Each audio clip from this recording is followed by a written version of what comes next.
त्यासोबत सर्व सहकारी मित्र परिवार सर्व या दिंडी सोहळ्यात सहभागी झालेले आहेत आणि तुम्ही पाहताय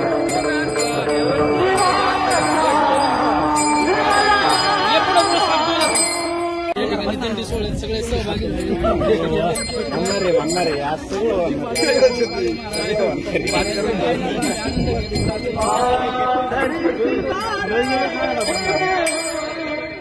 सुंदर आणि सुरेख आवाज ही मैफिल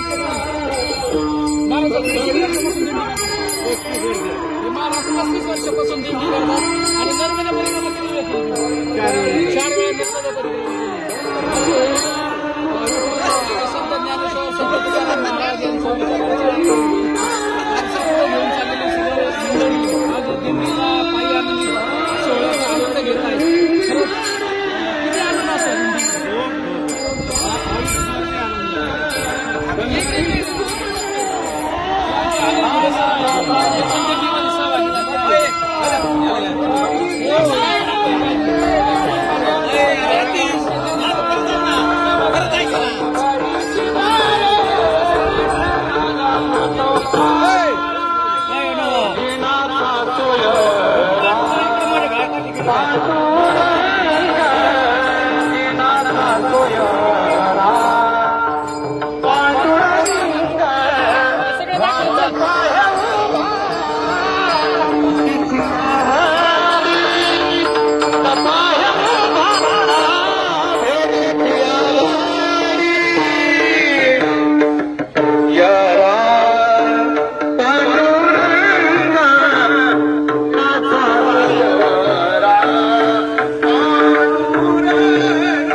मागील परिहार नाही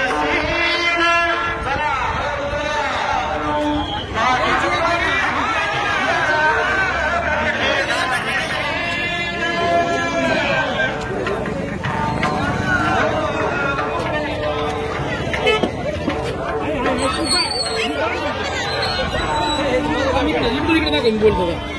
आता तुम्ही पाहता या ठिकाणी संत वामनभाऊ महाराज दिंडी सोहळा माता येथून पंढरपूरचा निघालेला आहे. हा पायी दिंडी सोहळ्याचा आनंद घेत शेकडो भाविक या ठिकाणी या दिंडीमध्ये सहभागी झाले आणि मी त्याच्या झाडाला या दिंडीमध्ये सहभागी झालो आहे.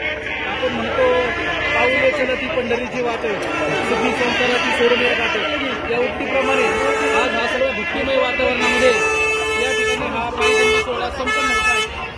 दिंडी सोहळ्यामध्ये शेकडो लोक विठ्ठलाच्या चरणी लीन होण्यासाठी विठ्ठलाचं दर्शन घेण्यासाठी सर्व भाविक या ठिकाणी जात आहेत आणि हा आनंदी सोहळा याची वेळी यायची नाही याची वेळ पाहण्याचा मला अनुभव आला. हा खरंच एक आनंदमय सोहळा आहे आणि या सोहळ्याचा मला एक भाग बनता आला त्याबद्दल मी विठुरायाचा आभार मानतो. विठुरायाच्या चरणी होण्याची मला संधी मिळाली त्याबद्दल मी माझे मित्र श्री अनिल जी भुले यांचं देखील अभिनंदन करतो. रामकृष्ण हरी. धन्यवाद.